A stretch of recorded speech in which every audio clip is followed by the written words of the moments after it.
یا اس کے علاوہ اسے اسرائیل اور افرایم کے نام سے بھی یاد کیا جاتا ہے۔ اس کے بعد جو نیچے والا حصہ ہے جو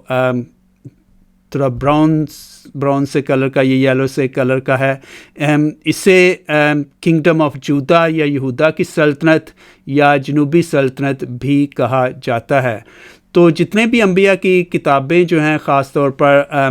انبیاء کبریٰ یا انبیاء صغریٰ کی کتابوں کا جب آپ مطالعہ کرتے ہیں تو آپ کو اس پس منظر کو جاننا نہایت ضروری ہے کہ ان انبیاء کا تعلق کس سلطنت سے تھا اور انہوں نے کہاں نبوت کی، اور اس نبوت کا یا اس وقت سیاسی حالات کیسے تھے، مذہبی حالات کیسے تھے، اخلاقی حالات اس وقت اس سلطنت میں کیسے تھے، اور کون سے بادشاہ جو تھے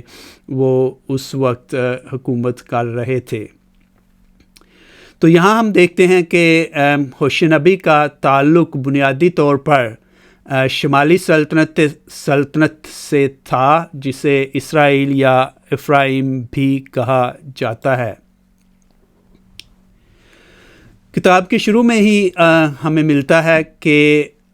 اس کی نبوت کے پس منظر کے بارے میں کہ اس نے کب اپنی نبوت کا آغاز کیا یا کب خدا نے اسے اپنی نبوت کے لیے بلایا۔ تو اگر آپ ہوشے نبی کی کتاب اس کا پہلا باب، اس کی پہلی آیت پڑھیں تو اس میں لکھا ہے، خداوند کا وہ کلمہ جو ہوشے بن بیری نے شاہان یہود عزیہ اور یوتام اور آحاز اور حزقیہ کے ایام میں اور شاہ اسرائیل یاربعام بن یواش کے ایام میں پایا۔ تو جب آپ یہ آیت پڑھتے ہیں تو اس میں یہ بات بالکل واضح ہو جاتی ہے کہ جب ہوشے نبی نے نبوت کی یا خدا نے اسے اپنی نبوت کے لیے بلایا تو اس نے 5 بادشاہوں کے دور میں نبوت کی۔ تو اوپر والے حصے میں آپ دیکھتے ہیں جسے جنوبی سلطنت کہا جاتا ہے، اس وقت وہاں 4 بادشاہوں کا دور جو 810 سے شروع ہو کے 697 تک جاتا ہے، اور جو نیچے والی سلطنت ہے اس میں یاربعام بن یواش کی حکومت تھی جو کافی لمبے عرصہ تک وہاں پر حکمران رہا۔ تو ہوشے نبی نے اپنی نبوت کا آغاز شمالی سلطنت سے کیا، لیکن اس کے بعد ہم دیکھتے ہیں کہ کچھ عرصے کے بعد یا اس کی جو شمالی سلطنت تھی وہ ہم جانتے ہیں ہسٹوریکلی کہ وہ 722 میں تباہ و برباد ہو گئی۔ تو کہا جاتا ہے کہ اس سے کچھ عرصہ قبل ہوشے نبی جو ہے وہ جو جنوبی سلطنت ہے وہاں پر منتقل ہو گئے اور وہاں پر انہوں نے اپنی نبوت جاری رکھی۔ تو اس کے حوالہ جات ہمیں ہوشے نبی کی کتاب سے بھی ملتے ہیں۔ بادشاہوں کی اس فہرست کو دیکھنے سے ایک دلچسپ بات ہم پر واضح ہوتی ہے کہ جس وقت ہوشے نبی شمالی سلطنت میں نبوت کر رہے تھے، اسی وقت جنوبی سلطنت میں اشعیاء نبی بھی نبوت کر رہے تھے، اور اس بات کی تصدیق ہمیں اس حوالے سے ہوتی ہے کہ جب اشعیاء نبی کی کتاب اس کے 7ویں باب میں ہم پڑھتے ہیں کہ آحاز نبی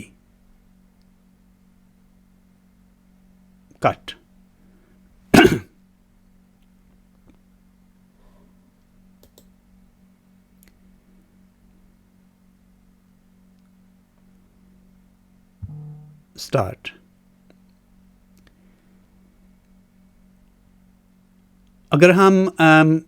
ان بادشاہوں کی لسٹ کا بغور جائزہ لیں جن میں ہوشے نبی نے نبوت کی، تو ان میں ایک بادشاہ جو ہم دیکھتے ہیں کہ وہ آحاز بادشاہ بھی تھا، جس کے دور میں جب ہوشے نبی شمالی سلطنت میں نبوت کر رہے تھے تو اسی وقت آحاز کے دور میں عشایہ نبی جو ہیں وہ جنوبی سلطنت میں نبوت کر رہے تھے. تو لہٰذا اس حوالے سے ہم کہہ سکتے ہیں کہ ہوشے نبی اور عشایہ نبی دونوں ہم عصر تھے. اس بات کی تصدیق یوں بھی ہوتی ہے کہ عشایہ نبی 7واں باب اس کی 7ویں اور 14ویں آیات جب آپ پڑھتے ہیں تو اس میں لکھا ہے کہ پھر خداوند نے آحاز سے کلام کر کے کہا کہ خداوند اپنے خدا سے کوئی نشان مانگ. لیکن جب آحاز بادشاہ خداوند سے نشان مانگنے سے اجتناب کرتا ہے تو خداوند کہتا ہے کہ اگر تو نہ بھی مجھ سے نشان مانگے تو میں خود تمہیں ایک نشان دیتا ہوں یا ایک نشان دوں گا. اور ہم جانتے ہیں کہ وہاں پہ ایک مشہور زمانہ آیت جو کہ خداوند یسوع مسیح کے بارے میں ہم کہتے ہیں کہ یہ پیشن گوئی تھی، تو اس وقت یہ آیت جو ہے وہ کہی گئی، دیکھو کنواری حاملہ ہوگی اور اس سے بیٹا ہوگا اور اس کا نام ایمینویل رکھے گی. تو اس بات سے یہ تصدیق ہوتی ہے کہ جب ہم دیکھتے ہیں کہ ہوشے نبی شمالی سلطنت میں نبوت کر رہے تھے تو اسی وقت جنوبی سلطنت میں آحاز کا بھی دور تھا اور آحاز کے زمانے میں ہی عشایہ نبی نے نبوت کی. اب ہم اس حصہ میں دیکھیں گے کہ ہوشے نبی کی نبوت کے اہم یا بنیادی نکات کیا ہیں. اگر آپ پوری کتاب کا مطالعہ کریں تو اس میں ایک بات بار بار آپ کے سامنے آئے گی کہ جس زمانے میں جس دور میں ہوشے نبی نے نبوت کی تو اس میں ہم دیکھتے ہیں کہ مذہبی بت پرستی اور بے راہ روی اور بے وفائی، خدا کے عہد سے، خدا کے وعدوں سے بے وفائی کا دورہ تھا. اسی والے سے ہم دیکھتے ہیں کہ اخلاقی بدچلنی جو تھی یا اخلاقی اقدار جو تھی وہ بھی پامال کی جا رہی تھی. اس کے ساتھ ساتھ معاشرتی ناانصافی، غریبوں کی استحصالی کا بھی دورہ تھا. تو یہ وہ پس منظر تھا یا یہ وہ حالات سے جن میں ہوشے نبی جو ہیں وہ نبوت کرتے ہیں. کتاب کی ترتیب و تقسیم. ہوشے نبی کی کتاب 14 ابواب پر مبنی ہے. تو پہلے باب میں ہم دیکھتے ہیں کہ ہوشے نبی کی بلاہٹ کے بارے میں ہمیں ملتا ہے اور اس کے ساتھ ساتھ بلاہٹ کے فوراً بعد ہی خدا اسے نبوت کا جو پیغام ہے وہ اسے دیتے ہیں. تو ہم ہوشے نبی کی کتاب اس کا پہلا باب اس کی 2 آیت میں اگر دیکھیں تو لکھا ہے، ہوشے کی معرفت خداوند کے کلام کا آغاز. خداوند نے ہوشے سے کہا کہ جا اور ایک زانیہ عورت اور زنا کی اولاد اپنے لیے لے. تو یہ آیت جو ہے کافی پرمانی ہے کہ خدا ہوشے نبی کو بلانے کے بعد جو اس کو پیغام دیتا ہے یا جو اس کو مشن اس کے حوالے کرتا ہے خداوند، تو پہلے شروع کے الفاظ یہ ہیں کہ جا اور ایک زانیہ عورت اور زنا کی اولاد اپنے لیے لے. دنیاوی طور پر اگر ہم دیکھیں تو یہ بڑی عجیب و غریب سی بلاہٹ نظر آتی ہے کہ خدا اسے کہتا ہے کہ تو جا اور اپنے لیے ایک بد کردار عورت سے شادی کر اور بد کردار اولاد پیدا کر. لیکن اسے ہم اگر اس پر غور کریں اور کتاب کا جب ہم مطالعہ کرتے ہیں تو ہم پر یہ بات واضح ہو جاتی ہے کہ ہوشے نبی کی بلاہٹ کے بعد اس کی جو شادی کا جو اسے کہا جاتا ہے کہ تو ایک بد کردار عورت سے شادی کر اور بد کردار اولاد پیدا کر، تو اس میں ایک راز کی بات ہے، ایک بھید کی بات ہے جو علامتی طور پر خدا بنی اسرائیل پر ظاہر کرنا چاہتا ہے، اور ہم دیکھتے ہیں اور کتاب سے یہ واضح ہوتا ہے، اور ہوشع نبی کی نبوت سے بھی یہ بالکل بات واضح ہوتی ہے کہ ہوشع نبی کی ایک زانیہ، ایک بد کردار عورت سے شادی جو ہے، یہ ایک علامتی طور پر یہاں پر پیش کی گئی ہے کہ ہوشع نبی خدا کی محبت کی، اس کی وفا کی، اس کی جو لوگوں کے ساتھ دائمی محبت ہے، اس کی علامت سمجھے جاتے ہیں کہ وہ خدا جو ہمیشہ باوفا رہتا ہے، جو عہدوں کی پاسداری کرتا ہے، جو اپنے لوگوں سے محبت کرتا ہے، ہوشع نبی کی ذات جو ہے وہ ان اوصاف کی طرف اشارہ کرتی ہے، جبکہ زانیہ عورت یا بد کردار عورت کی جو مثال ہے وہ بنی اسرائیل، اور خاص طور پر جو اسرائیل کی سلطنت تھی جس میں ہوشع نبی نبوت کرتے ہیں، وہ ان کے کردار، ان کی ذات، ان کے اعمال، ان کے چال چلن کو ظاہر کرتی ہے۔ لہٰذا یہاں پر زانیہ عورت سے مراد آگے چل کر بھی ہم دیکھیں گے کہ بنی اسرائیل کی قوم لی گئی ہے علامتی طور پر۔ تو اس کے شروع میں ہی ہم دیکھتے ہیں کہ خاص طور پر پہلے باب میں جو کردار پائے جاتے ہیں، جیسے ہوشع نبی کا کردار جو ہے وہ خدا کی وفاداری کی مثال ہے یا علامت ہے، اس کی بیوی جو ہے وہ بنی اسرائیل کی بد چلنی کی، بے وفائی کی علامت ہے۔ لیکن اس کے بعد ہم دیکھتے ہیں کہ ہوشع نبی کی جو اولاد ہے ان کے بھی علامتی معنی ہیں، اس کے 2 بیٹے اور ایک بیٹی جو پیدا ہوتی ہے، ان کے نام جو ہیں وہ بھی علامتی طور پر کچھ نہ کچھ ظاہر کرتے ہیں۔ جیسا کہ میں نے پہلے کہا کہ یہاں ہم کہہ سکتے ہیں کہ بلا شک و شبہ ہوشع نبی کی ذات، اس کا کردار جو ہے وہ ایک وفادار خاوند اور خدا کی محبت اور وفاداری کی علامت ہے۔ اس کے علاوہ اس کی بیوی جس سے شادی کرنے کے لیے اسے کہا گیا ہے جومر، جو کہ ایک زانیہ بد کردار عورت ہے، وہ بنی اسرائیل کی بے وفائی اور بت پرستی کو ظاہر کرتی ہے یا بت پرستی کی علامت ہے۔ پہلے باب میں ہی ہم دیکھتے ہیں کہ ہوشع نبی کے 3 بچے ہوتے ہیں، 2 بیٹے اور ایک بیٹی۔ تو جب وہ پیدا ہوتے ہیں تو پہلے بیٹے کا نام ہم دیکھتے ہیں کہ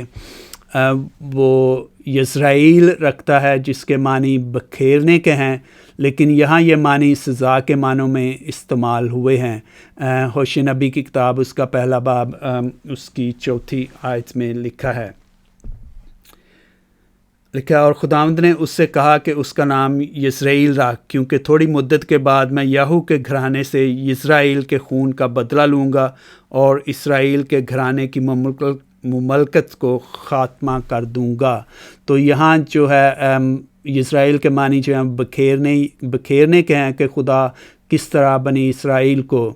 ان کے گناہوں کی وجہ سے، ان کی بے وفائی کی وجہ سے، ان کی بد کرداری اور بد چلنی کی وجہ سے بکھیر دے گا، تتر بتر کر دے گا۔ لیکن ہم آگے جا کر دیکھتے ہیں کہ اسی نام کے معنی جو ہیں وہ جو ہیں سزا کے معنوں میں نہیں بلکہ برکت کے معنوں میں استعمال کیے گئے ہیں۔ اس کے ہوشع نبی کی کتاب اس کا پہلا باب اس کی 11ویں آیت میں یہی نام جو ہے وہ برکت اور فراوانی کے معنوں میں استعمال کیا گیا ہے، جہاں پہلے ہم نے دیکھا کہ جو اس کے لغوی معنی ہیں بکھیرنے کے ہیں، تو یہاں بھی بکھیرنے کے معنوں میں ہی ہے، لیکن خدا بنی اسرائیل پر لوگوں کو بیج کی طرح نہیں بکھیرے گا، بلکہ لوگوں پر جس طرح بیج بکھیرا جاتا ہے کثرت سے، اسی طرح خدا بنی اسرائیل پر اگر وہ خدا کی طرف واپس آتے ہیں، رجوع کرتے ہیں خداوند کی طرف اور اس پر ایمان لاتے ہیں، تو خدا ان کو بے شمار برکات سے مالا مال کرے گا اور جو برکتیں ہیں ان پر بکھیرے گا۔ تو لہٰذا ہم دیکھتے ہیں کہ اسرائیل کے جو اس کا بیٹا ہے اس کو بھی علامتی طور پر دو معنوں میں یہاں پر استعمال کیا گیا ہے، بکھیرنے کے جو لغوی معنی ہیں، لیکن ایک سزا کے طور پر، اور دوسرے معنی جو ہیں وہ برکت کے طور پر۔ پھر اس کے پہلے بیٹے کے بعد ہم دیکھتے ہیں کہ اس کی بیٹی پیدا ہوتی ہے جس کا نام لو روحامہ ہے، جس کا لغوی معنی رحمت نہیں کے ہیں۔ اس کے بعد اس کا بیٹا پیدا ہوتا ہے جس کے معنی لو امی کے ہیں، جس کا نام لو امی ہے اور جس کے معنی میرے لوگ نہیں۔ تو یہاں دلچسپی کی بات یہ ہے کہ اگر آپ ان دونوں ناموں پر غور کریں، روحامہ اور لو امی، ان دونوں سے پہلے جو ہے جو لو کا لفظ استعمال کیا گیا ہے وہ اس نام کو یا اس لفظ کو منفی معنوں میں تبدیل کر دیتا ہے۔ اگر آپ لو کو ہٹا کر صرف روحامہ کے معنوں پر غور کریں تو اس کے معنی رحمت کے ہیں، لیکن لو کے ساتھ یہ نیگیٹیو یا منفی معنوں میں بدل جاتا ہے۔ اسی طرح امی کے معنی جو ہیں وہ میرے لوگ کے ہیں۔ لہٰذا ان ناموں کو بھی علامتی طور پر یہاں استعمال کیا گیا ہے جن کا مقصد بنی اسرائیل کو یہ یاد دلانا تھا کہ خدا اسرائیل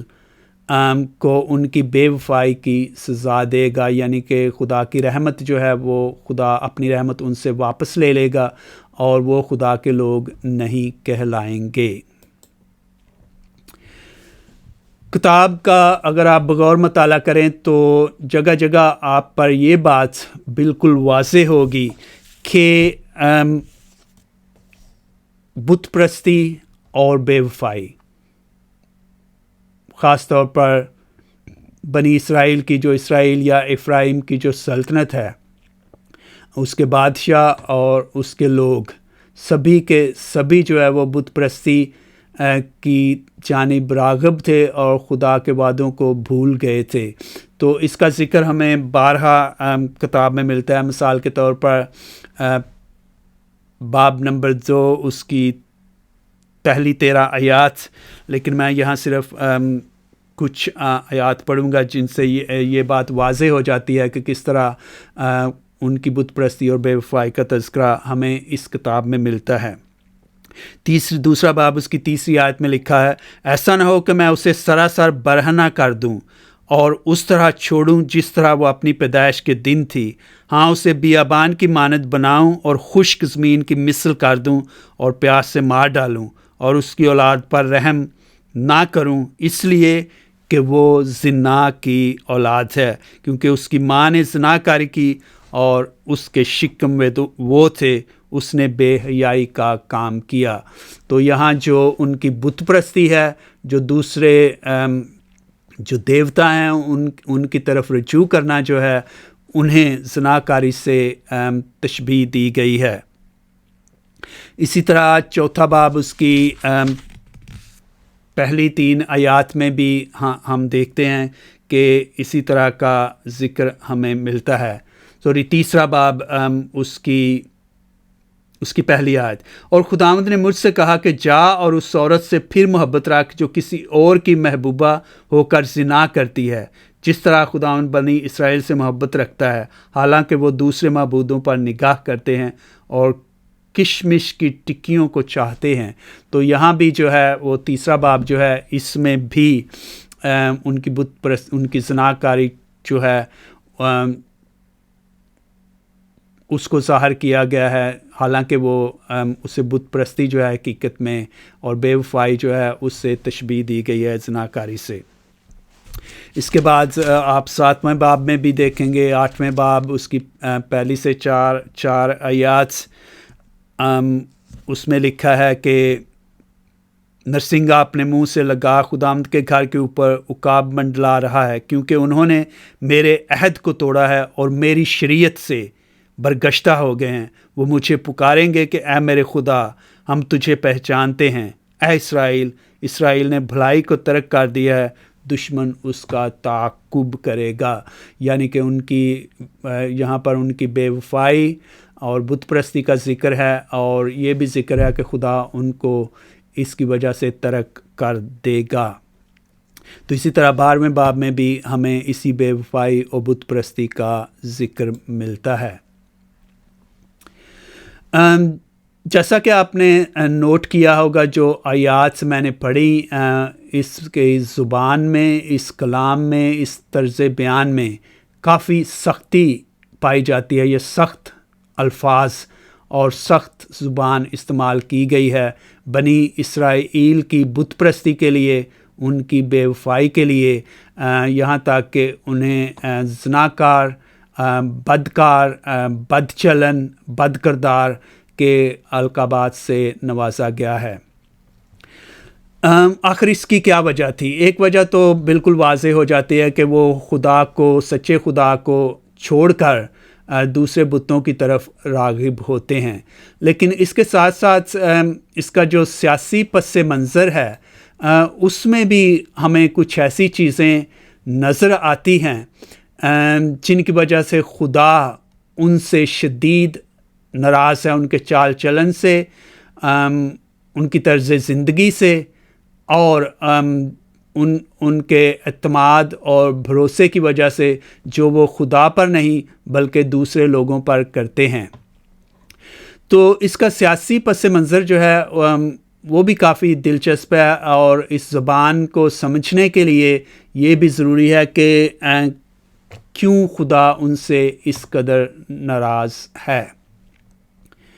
تو ہم دیکھتے ہیں کہ سیاسی پس منظر، جیسا کہ میں نے پہلے ذکر کیا کہ سلیمان بادشاہ کے بعد جو سلطنت تھی وہ 2 حصوں میں تقسیم ہو گئی تھی، جنوبی سلطنت اور شمالی سلطنت۔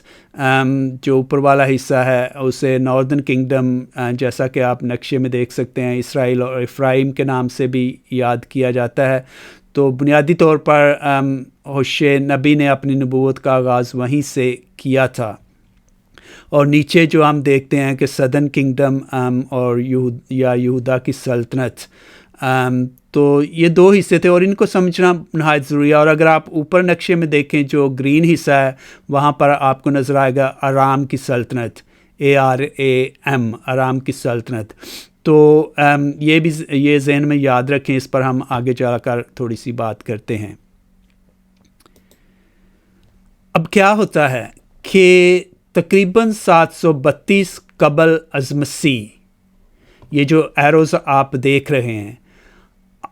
ناردرن کنگڈم یا شمالی سلطنت نے، اسرائیل یا افرائیم نے، ارام کی سلطنت کے ساتھ، بادشاہ کے ساتھ مل کر جو جنوبی سلطنت تھی، یہودا کی سلطنت جو تھی، اس پر حملہ کر دیا۔ دلچسپی کی بات یہ ہے کہ جیسا کہ ہم نے کہا کہ دونوں سلطنتیں جو ہیں، شمالی یا جنوبی سلطنت یا اسرائیل، افرائیم یا یہودا، بنیادی طور پر تو ہم جانتے ہیں کہ یہ ایک ہی قوم تھے۔ ان کے آباء و اجداد ابراہیم سے لے کر اسحاق، یعقوب، یوسف، اس سے آپ آگے چلتے جائیں تو یہ بیسیکلی ایک ہی قوم تھے۔ لیکن یہاں پر یہ 2 حصوں میں تقسیم ہو گئے، اور جب اسرائیل اور افرائیم یہودا پر حملہ کرتا ہے تو یہ یوں ہی سمجھنے کہ ایک بھائی جو ہے وہ دوسرے بھائی پر حملہ کر رہا ہے کسی تیسرے دشمن کے ساتھ مل کر۔ اس حملے کا ذکر ہمیں اشعیاء نبی کی کتاب اس کے 7ویں باب میں بھی ملتا ہے۔ تو اگر آپ دیکھیں اشعیاء نبی کی کتاب اس کا 7واں باب، اس کی پہلی آیت میں لکھا ہے، شاہ یہودا آہاز بن یوتام بن عزیہ کے دنوں میں شاہ ارام، جس کا وہ اوپر آپ نقشے میں دیکھ سکتے ہیں جو گرین حصہ ہے، شاہ ارام، رسین اور شاہ اسرائیل، یعنی کہ اسرائیل افرائیم نے مل کر یروشلم کو آئے تاکہ اس سے جنگ کریں، پر اسے مغلوب نہ کر سکے۔ تو اشعیاء نبی کی کتاب اس کا 7واں باب پہلی آیت جو ہے اس بات کی تصدیق کرتے ہیں کہ ارام اور اسرائیل نے مل کر 732 میں جو ہے وہ یہودا کی سلطنت پر حملہ کر دیا۔ لیکن اب ہوتا کیا ہے، جب یہ دونوں سلطنتیں ارام اور اسرائیل یہودا کی سلطنت پر حملہ کرتے ہیں، تو جو یہودا کا بادشاہ جو ہے اس وقت کا بادشاہ آہاز، جس کا ذکر ہم نے اشعیا نبی کی کتاب میں پڑھا، وہ جو اسوریہ کی بادشاہت ہے، یہ آپ اوپر نقشے میں دیکھ سکتے ہیں، جو تھوڑا سا پرپل رنگ کا نقشہ ہے جہاں پہ یہ دائرہ بنا ہوا ہے۔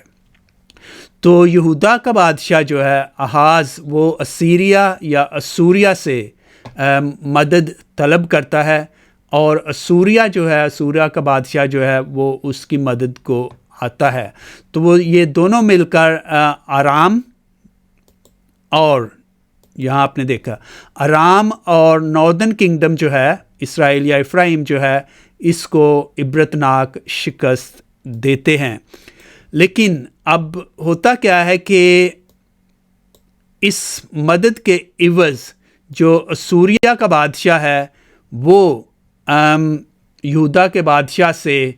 ٹیکس وصولی کا سسٹم جو ہے وہ شروع کر دیتا ہے، کہ کیونکہ اس نے اس کے دفاع میں اس کی مدد کی ہے، اس کے عوض جو یہودا کا بادشاہ ہے، یہودا کی جو قوم ہے، ان سے وہ ٹیکس لینا شروع کر دیتے ہیں، اور یوں وہ جو ٹیکس خراج گزاری کا سسٹم جو ہے وہ وہاں پر متعارف کراتے ہیں۔ اس کے بعد ہم دیکھتے ہیں کہ کچھ عرصہ بعد سی 10 سال بعد، یعنی کہ 722 میں اسوریہ جو ہے وہ جو اسرائیل یا افرایم کی سلطنت ہے اس کو تباہ و برباد کر دیتا ہے۔ اس کے بعد ہم کیا دیکھتے ہیں کہ جیسا کہ آپ نے اوپر والے جو نقشہ ہے اس میں آپ دیکھ سکتے ہیں کہ ہم نے شروع میں ذکر کیا کہ ہوشے نبی نے یہودا کے 4 بادشاہوں کے دور میں ادوار میں نبوت کی، تو اس کی نبوت کا دائرہ کار شمالی سلطنت سے شروع ہوتا ہے، لیکن اس کے بعد وہ جنوبی سلطنت یہودا میں بھی نبوت کرتے ہیں۔ آہاز کے بعد جب حزقیہ بادشاہ بنتا ہے تو وہ کیا کرتا ہے، وہ اسوریہ کے خلاف بغاوت کر دیتا ہے، اور خراج گزاری یا وہ ٹیکس وغیرہ جو اسوریہ کو دے رہے تھے وہ ٹیکس دینا بند کر دیتا ہے، بلکہ اس کے بدلے میں وہ جو ایجپٹ ہے، جو نیچے مصر آپ دیکھ رہے ہیں نقشے میں، وہ مصر کے ساتھ ایک الائنس یا معاہدہ کر لیتا ہے، ایک دفاعی معاہدہ۔ تو جب یہودا کا بادشاہ حزقیہ خراج گزاری سے انکار کرتا اور ایجپٹ کے ساتھ، مصر کے ساتھ ایک معاہدہ کر لیتا ہے، تو اسوریہ جو ہے، جو سوریہ کی سلطنت یا وہ وہاں کا بادشاہ جو ہے، وہ ظاہر ہے وہ ناراض ہوتا ہے، اور وہ پھر یہاں جو یہودا کی سرزمین ہے، سلطنت ہے، اس پر حملہ کر دیتا ہے۔ اور ہسٹوریکلی اس کا ذکر ہمیں ملتا ہے کہ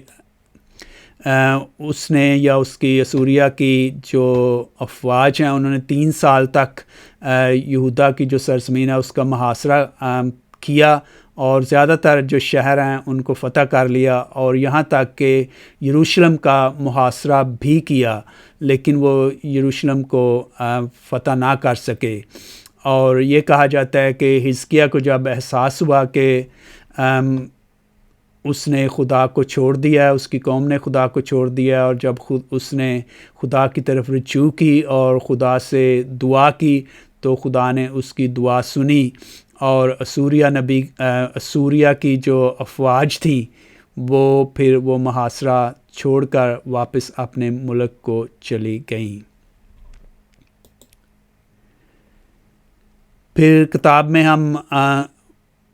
آگے جا کر دیکھتے ہیں کہ جو دونوں سلطنتوں کے بادشاہوں کی جو خدا سے بے وفائی تھی، اس کی وجہ سے خدا ان کو تنبیہ کرتا ہے، بلکہ یہاں تک کہ ان کی بے وفائی کی سزا جو ہے ان کا ذکر بھی ہوشے نبی کے وسیلے سے ہمیں ملتا ہے۔ تو اسی طرح اگر آپ ہوشے نبی کی کتاب اس کے دوسرے باب میں آپ دیکھیں اس کی 2 سے 5 آیات،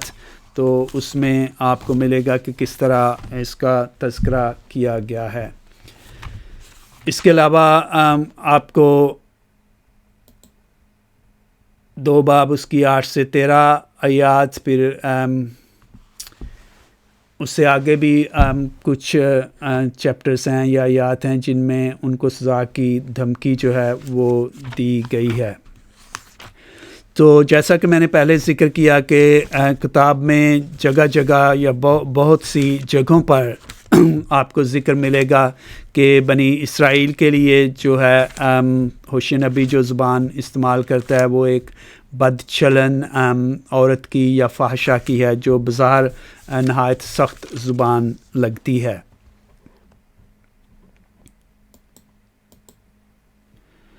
اس کے علاوہ اور بھی دیگر حوالہ جات ہیں کہ ہوشیہ نبی نے جو زبان استعمال کی ہے یا جو علامت استعمال کی ہے بنی اسرائیل کی بے وفائی، بد کرداری کے لیے، یہ دراصل کوئی نئی بات نہیں ہے۔ اس کے ہمیں حوالہ جات یا اس کی مثالیں جو ہیں ہمیں کلام مقدس میں اور جگہوں پر بھی ملتی ہیں جہاں پر لوگوں کو ان کی بد کرداری کی وجہ سے انہیں اس طرح کے القابات سے نوازا گیا ہے، جیسا کہ اشعیاء نبی اس کی 16ویں آیت میں لکھا ہے، بلکہ 15ویں آیت میں لکھا ہے، اور اس دن اے سور تو شاہی ایام کے مطابق 70 برس تک فراموش ہو جائے گا، اور 70 برس کے بعد سور کا حال زانیہ کے گیت کی مانند ہوگا کہ اے فراموش شدہ زانیہ، برپت لے کر شہر میں پھر خوب جا خوب گا، شاید کہ تو یاد کی جائے۔ تو یہاں بھی اسی طرح کا لقب جو ہے بنی اسرائیل کے لیے استعمال کیا گیا ہے۔ پھر ہم ارمیہ نبی کی کتاب اس کے 3 باب میں بھی دیکھتے ہیں، اس کی 6 آیت میں یوں لکھا ہے، یوشیا بادشاہ کے ایام میں خداوند نے مجھے فرمایا کہ آیا تو نے دیکھا کہ مرتدہ اسرائیل نے کیا کیا، کیسے وہ ہر ایک اونچے پہاڑ پر اور ہر ایک سبز درخت کے نیچے گئی اور وہاں زنا کیا۔ تو یہاں بھی وہی زبان استعمال کی گئی، اور یہاں بھی زنا سے مثال کا مطلب جو ہے دراصل زنا نہیں بلکہ خدا سے بے وفائی جو ہے، یعنی کہ خدا کو چھوڑ کر دوسرے بتوں کی پوجا کرنا، اسے اشارتاً یا تشبیہ کے طور پر یہاں پر استعمال کیا گیا ہے۔ اسی طرح کی مثالیں ہمیں نہمیہ نبی اور حزقیل نبی کی کتابوں میں بھی ملتی ہیں، اور نئے عہد نامہ میں بھی ہمیں اسی طرح کا ذکر ملتا ہے۔ مکاشفہ کی کتاب میں آپ پڑھیں جہاں پر روم کی سلطنت، روم کے بادشاہ اور بابل کے حوالے سے بھی انہیں فحشہ یا کسبی یا بد چلن، بد کردار عورت کی علامت سے ظاہر کیا گیا ہے۔ اس کے علاوہ ہم دیکھتے ہیں کہ جب آپ کتاب کا مطالعہ کرتے ہیں، جہاں پر جگہ جگہ ہمیں بنی اسرائیل کو تنبیہ کی جاتی ہے ان کے گناہوں کی وجہ سے، ان کی بد چلنی اور بد کرداری کی وجہ سے، وہیں ساتھ ساتھ خدا ان سے نجات کا، رہائی کا، بہتری و بھلائی اور خوشحالی کا وعدہ بھی کرتا ہے۔ تو اس کی بھی ہمیں بہت سی مثالیں کلام مقدس میں ملتی ہیں۔ یوشع نبی کی کتاب میں اس کا 2 باب اس کی 14ویں سے 16ویں آیت میں لکھا ہے کہ اگر وہ خدا کی طرف رجوع کریں گے، خدا کی طرف واپس آئیں گے تو خدا انہیں دوبارہ بحال کرے گا۔ لکھا ہے، اس لیے دیکھ میں اسے فریفتہ کروں گا اور بیابان میں لے جاؤں گا اور اس سے محبت کی باتیں کروں گا، اور میں اس کے پاکستان اسے واپس کروں گا اور عکور کی وادی بھی، تاکہ وہ امید کا دروازہ ہو۔ تو یہ ہم دیکھتے ہیں کہ جہاں بہت سے دھمکی آمیز الفاظ استعمال کیے گئے ہیں وہاں امید کا پیغام بھی ہے۔ اسی طرح 5 باب اس کی 15ویں آیت میں بھی لکھا ہے،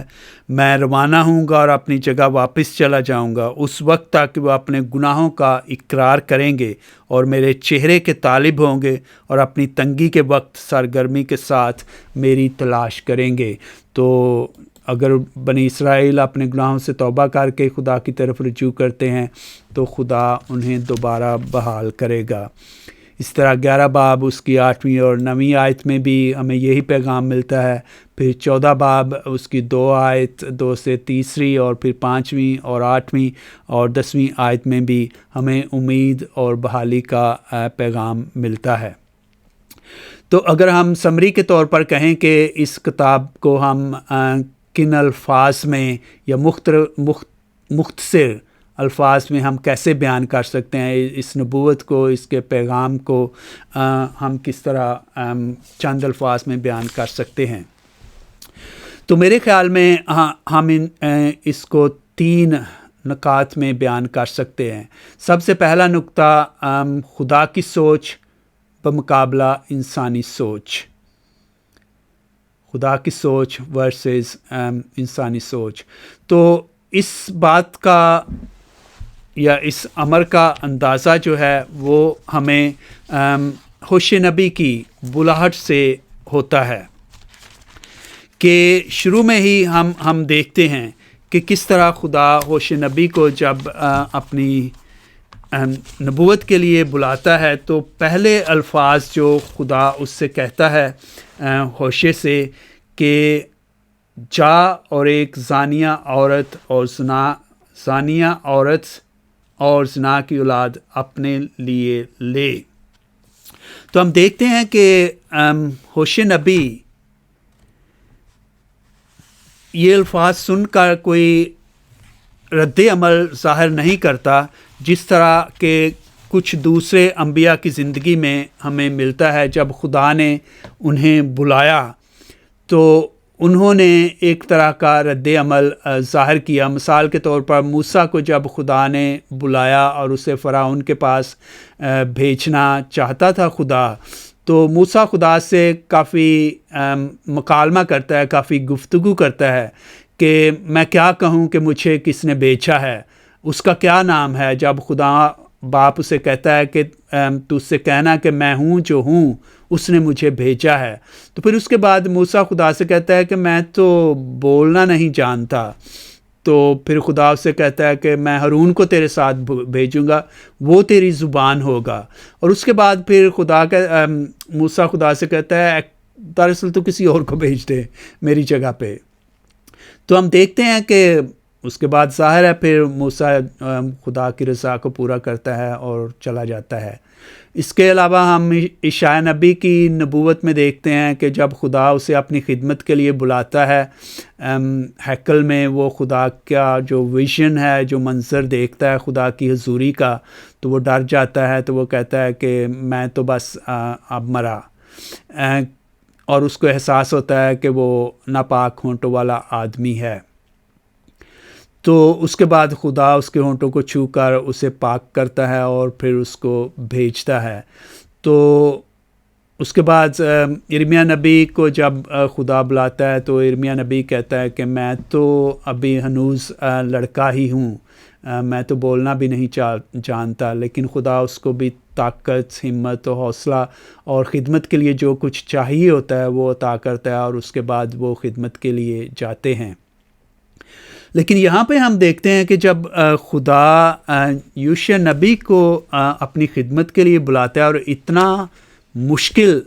کام کرنے کے لیے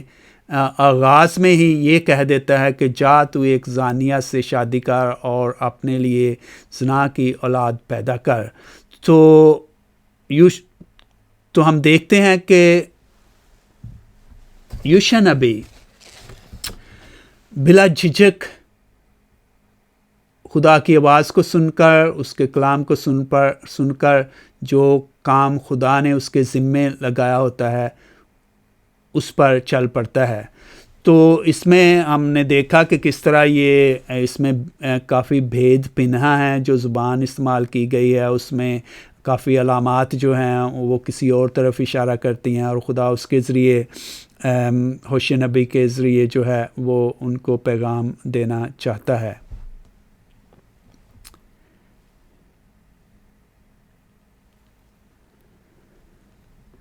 تو اس میں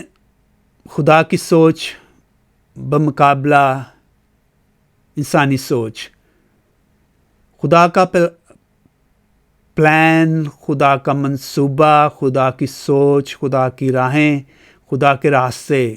اکثر ہماری سوچوں سے، ہمارے خیالوں سے باہر ہوتے ہیں، اور ان کو سمجھنا ہمارے لیے اکثر اوقات مشکل ہوتا ہے۔ لیکن خدا جو بھی پلان کرتا ہے، جو بھی منصوبہ بناتا ہے، اس میں ہم دیکھتے ہیں کہ بہتری اور بھلائی ہی ہوتی ہے۔ خدا کی سوچوں اور انسانی سوچوں کے درمیان جو فرق ہے وہ ہمیں اشعیاء نبی کی کتاب یا صحیفہ اس کے 55 باب میں نہایت واضح طور پر ملتا ہے کہ کس طرح خدا خود اشعیاء نبی کی معرفت کہتا ہے، اس کا 55 باب اس کی 8ویں اور 9ویں آیت میں، کیونکہ خداوند فرماتا ہے کہ میرے خیالات تمہارے خیالات نہیں، اور نہ تمہاری راہیں میری راہیں ہیں، کیونکہ جیسے افلاک زمین سے اونچے ہیں ویسے ہی میری راہیں تمہاری راہوں سے اور میرے خیالات تمہارے خیالات سے بلند ہیں۔ تو ہوشے نبی کی بلاہٹ کے حوالے سے ایک یہ بات پہلا نقطہ جو میرے لیے اہم ہے وہ یہ ہے کہ خدا کی سوچ، خدا کے پلان جو ہیں بعض اوقات ان کو سمجھنا ہمارے لیے مشکل ہوتا ہے، لیکن چاہے وہ ہماری سمجھ میں آئیں یا نہ آئیں، ایک بات کا ہم یقین کر سکتے ہیں بلا شک و شبہ کہ جو بھی وہ پلان ہے، چاہے وہ ہماری سمجھ سے باہر ہے، ہمارے خیالات سے باہر ہے، ہماری سوچوں سے باہر ہے، اس میں بھلائی ہی بھلائی ہے۔ اس کے بعد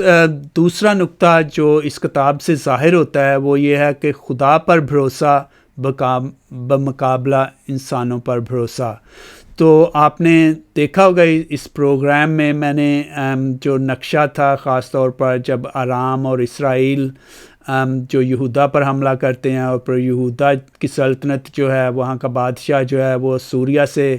مدد طلب کرتا ہے، پھر حزقیہ نبی جو ہے وہ حزقیہ بادشاہ جو ہے وہ بغاوت کر کے مصر سے مدد کی طلب کرتا ہے۔ تو اس سارے سیاسی منظرنامے میں ایک بات نہایت واضح ہے، اور وہ کلام سے گاہے بگاہے ہمیں ملتی ہے کہ خدا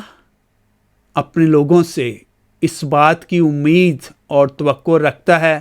کہ وہ ہر حال میں، ہر صورت میں اس پر بھروسہ، اس پر یقین اور اس پر ایمان رکھیں۔ ہم دیکھتے ہیں کہ آہاز بادشاہ جب اس کی سلطنت پر حملہ ہوتا ہے تو وہ خدا کی طرف رجوع کرنے کی بجائے وہ اسوری بادشاہ سے مدد طلب کرتا ہے، ایک غیر قوم سے مدد طلب کرتا ہے، بجائے کہ وہ خدا سے مدد مانگے۔ کیونکہ خدا بار بار، آپ اشعیاء نبی کی کتاب اس کے 7ویں باب میں پڑھ سکتے ہیں کہ جب آہاز بادشاہ سے خدا ہم کلام ہوتا ہے اشعیاء نبی کے وسیلے سے، تو خدا اسے بالکل واضح الفاظ میں کہتا ہے کہ تو مجھ پر بھروسہ رکھ، آرام اور اسرائیل کے بادشاہ تجھ پر غالب نہیں آئیں گے۔ لیکن آہاز خداوند کی آواز کو، خداوند کے پیغام کو، اس کلام کو نظر انداز کر کے اسوریا کی طرف رجوع کرتا ہے، اور اسی وجہ سے پھر ہم دیکھتے ہیں کہ ان کو سزا جو ہے وہ ملتی ہے، اور یہی خدا سے، خدا کے احکامات سے بے وفائی ہے۔ اس کے بعد تیسرا نقطہ جو ہے سچی عبادت بمقابلہ بت پرستی۔ تو اس بات کا بھی ذکر ہمیں ہوشے نبی کی کتاب میں بار بار ملتا ہے کہ خداوند کی طرف رجوع کریں،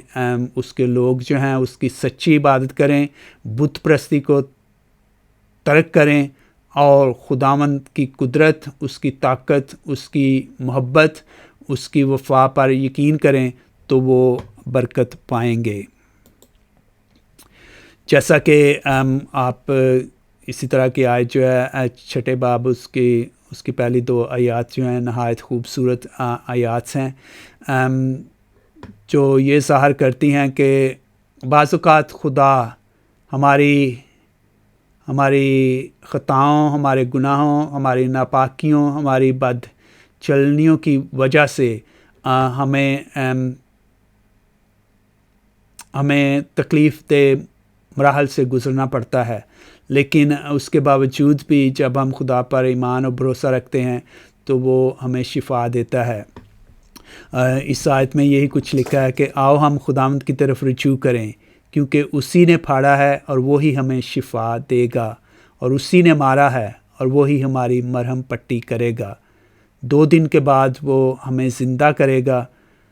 اور تیسرے دن وہ ہمیں اٹھا کھڑا کرے گا تاکہ ہم اس کے حضور زندہ رہیں۔ تو اگر کبھی نافرمانی کی وجہ سے، بے وفائی کی وجہ سے ہمیں مشکل حالات سے گزرنا بھی پڑے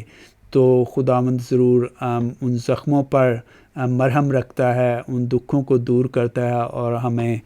خوشی و بحالی کا پیغام دیتا ہے۔ اس کے علاوہ اسی کتاب میں، ہوشے نبی کی کتاب میں ایک اور بات واضح ہے کہ حقیقی عبادت جو ہے اس پر زور دیا گیا ہے، اور نہایت خوبصورت آیت 6 باب اس کی 6 آیت یوں لکھا ہے، کیونکہ میں قربانی نہیں بلکہ دینداری پسند کرتا ہوں، اور سوختنی قربانیوں کو نہیں بلکہ خدا شناسی کو زیادہ چاہتا ہوں۔ اور اس کتاب کی آخری آیت جو ہے 14واں باب اس کی 10ویں آیت ان الفاظ پر ختم ہوتی ہے یہ کتاب، جو دانش مند ہے وہ ان باتوں کو سمجھ لے، صاحب فہم انہیں جان لے، یعنی یہ کہ خداوند کی راہیں راست ہیں، راست باز ان پر چلیں گے پر خطا کار ان میں گر پڑیں گے۔ تو خداوند نے ہمیں حکمت، دانائی اور فہم کی روح عطا کی ہے، ہمیں نیکی اور بدی کی تمیز عطا کی ہے، اور خدا ہم سے یہ توقع رکھتا ہے کہ ہم اس پر کامل بھروسہ، یقین اور ایمان رکھیں، اسی صورت میں ہم حقیقی زندگی جو ہے وہ حاصل کر سکتے ہیں۔ اگر نہیں تو اس کتاب میں یہ باتیں بالکل واضح ہیں کہ کس طرح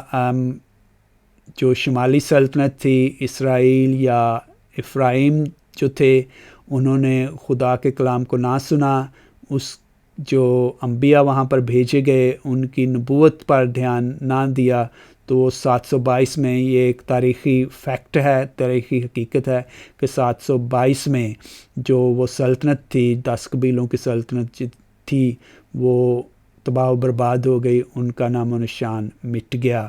اس کے بعد یہودا کی سلطنت کچھ عرصہ بعد قائم رہی، لیکن جب انہوں نے بھی خدا کے احکامات کو ترک کرنا شروع کر دیا اور بت پرستی کی جانب راغب ہوئے، تو وہ سلطنت بھی 587 میں، کچھ کہتے ہیں 586 میں، 586 یا 87 میں وہ بھی جو ہے وہ سلطنت بھی گر گئی، اور ہم جانتے ہیں کہ وہاں کے لوگوں کو پھر یرغمال بنا کر بابل لے جایا گیا۔ تو یہ 587 میں یہودا کی سلطنت جو تھی وہ بھی گر گئی، تو اس کے بعد جو ہے بابل کی اسیری میں سے ان کو گزرنا پڑا۔ تو اس لحاظ سے بھی یہ کتاب جو ہوشے نبی کی کتاب جو ہے وہ بہت بامانی ہے کہ خدا کے احکامات کی حکم دولی جو ہے اس کا انجام جو ہے لوگوں کو ایک قوم کے حوالے سے اور انفرادی طور پر بھی بھگتنا پڑتا ہے۔ تو میری دعا ہے آپ سب کے لیے، خاص طور پر یہ آخری آیت جو ہے وہ استعمال کرتے ہوئے، کہ جو دانش مند ہے وہ ان باتوں کو سمجھ لے، صاحب فہم انہیں جان لے، یعنی یہ کہ خداوند کی راہیں راست ہیں۔ تو میری دعا ہے کہ خدا ہم سب کو انہی راست راہوں پر چلنے کی توفیق عطا کرے۔ آمین۔ خداوند آپ سب کو بہت بہت برکت دے۔